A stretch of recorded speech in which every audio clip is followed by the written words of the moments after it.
Setelah hasil tes pack positif, apa yang perlu dilakukan? Sudah beberapa minggu telat haid dan saat dites menunjukkan 2 garis. Selamat ya buat tes kehamilannya. Kemudian mungkin ibu bertanya-tanya apa yang perlu dilakukan selanjutnya. Tenang, tidak perlu bingung. Edisi kali ini Nurmalacare sudah menyiapkan list apa saja yang perlu ibu lakukan saat mengetahui sedang hamil. Yuk kita simak penjelasan selengkapnya. Yang pertama adalah mengingat kembali HPHT. HPHT atau hari pertama haid terakhir.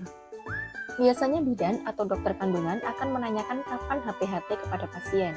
HPHT ini perlu diketahui untuk menentukan usia kehamilan dan hari perkiraan lahir. Jadi, sebelum periksa, usahakan ibu sudah mengingatnya ya.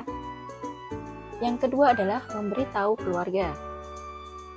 Kabar kehamilan perlu disampaikan pada keluarga dan juga orang terdekat, supaya mereka bisa memberikan dukungan dan tahu apa yang perlu dilakukan untuk membantu ibu melewati masa kehamilan yang nyaman dan aman. Yang ketiga adalah menjadwalkan untuk periksa ke tenaga medis. Setelah mendapati hasil tes kehamilan positif, maka jadwalkanlah untuk periksa ke bidan atau dokter kandungan. Dengan memeriksakan diri ke bidan atau dokter kandungan, ibu bisa memperoleh informasi dan edukasi tentang kondisi ibu dan janin, serta mengetahui kapan jadwal kunjungan ulang berikutnya.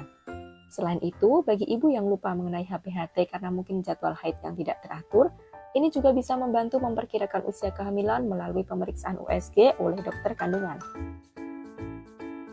Yang keempat adalah melakukan screening kesehatan. Screening kesehatan perlu dilakukan untuk mengetahui riwayat kesehatan ibu.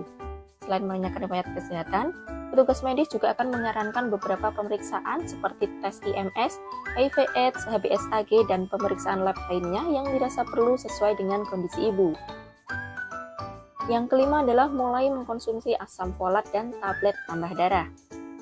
Asam folat itu sendiri penting untuk tumbuh kembang janin dalam kandungan, mencegah kecacatan, serta untuk menutrisi janin. Sedangkan tablet Fe atau zat besi ini perlu dikonsumsi untuk mencegah anemia, di mana anemia sendiri merupakan resiko tinggi pada ibu hamil. Kemudian yang keenam adalah memberdayakan diri. Ibu hamil perlu memberdayakan diri, artinya membekali diri dengan ilmu yang bermanfaat agar mampu melewati masa kehamilan sampai dengan pasca melahirkan dengan bahagia dan sehat.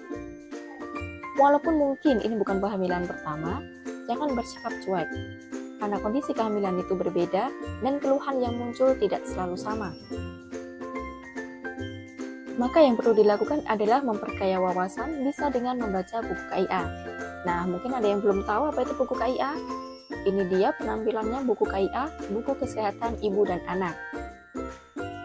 Di dalam buku KIA ada informasi tentang pemenuhan gizi ibu hamil, tanda bahaya kehamilan dari trimester 1 sampai dengan trimester 3, tentang persiapan persalinan, sampai dengan perawatan bayi balita. Kemudian, selain dengan buku KIA, ibu juga bisa menggunakan literasi lain yang valid sumbernya. Ibu juga bisa mengikuti kelas ibu hamil, kemudian melakukan senam hamil, dan lain sebagainya.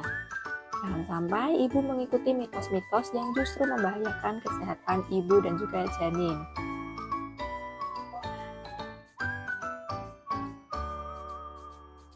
Baiklah, itu tadi beberapa hal yang ibu perlu lakukan ketika mengetahui dalam kondisi hamil. Tetaplah menjadi sehat jiwa dan raga, penuhi hari dengan hal-hal yang positif. Terima kasih sudah menonton video ini, semoga bermanfaat. Sampai jumpa di episode lainnya.